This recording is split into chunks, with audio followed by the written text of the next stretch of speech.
तर आता मुंबई आणि पुण्यामध्ये आज काय घडलं ते आपण पाहूया। अटल बिहारी वाजपेयी शिवडी नामाशिवा अटल सेतूसाठी पथकर निश्चित, कारसाठी 250 रुपये टोल लागणार। राज्य मंत्रिमंडळाच्या बैठकीमध्ये मोठा निर्णय।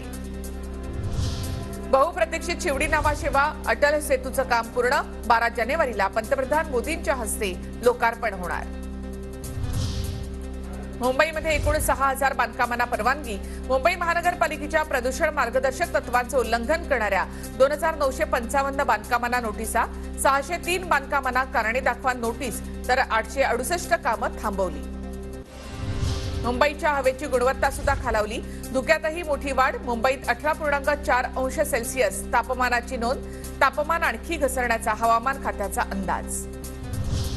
मुंबईतील पदपथांवरील फेरीवाल्यांचं बस्तान उठणार, दादर सायनमधील फेरीवाला बाजार भूमिगत होणार। दिल्लीमधील कॅनॉट प्लेस प्रमाणे भूमिगत बाजाराची संकल्पना अंमलात येणार, मुंबई पालिकेचा मोठा निर्णय। मुंबई महानगरपालिकेच्या कंत्राटी कर्मचाऱ्यांना बायोमेट्रिक हजेरी बंधनकारक। आरोग्य विभागातील कार्यालय, दवाखान्यांमध्ये काम करणाऱ्या कर्मचाऱ्यांना बायोमेट्रिक बंधनकारक असेल। पुणे शहरामधील 535 बेवारस वाहनं जप्त, महापालिका प्रशासनाकडून 506 वाहनांच्या लिलावाची प्रक्रिया सुरू। सावित्रीबाई फुले पुणे विद्यापीठामध्ये विविध पदांकरता भरती सुरू, 13 जानेवारीपर्यंत ऑनलाईन पद्धतीने अर्ज करता येईल।